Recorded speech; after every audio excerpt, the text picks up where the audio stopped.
This orchid it existed many years.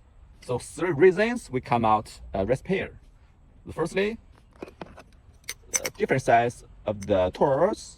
Yeah, we optimized the tools. It could be less destruction of the tire. And secondly,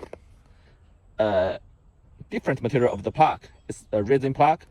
It's very hard to push in, and maybe for body weight, this rubber one is very easy to insert it. And thirdly, resin plug just physical blocking, and this rubber one is chemical bonding. It lasts the steel tire, and it could stop water and dust to slip in. So we do recommend reXpair for outdoors.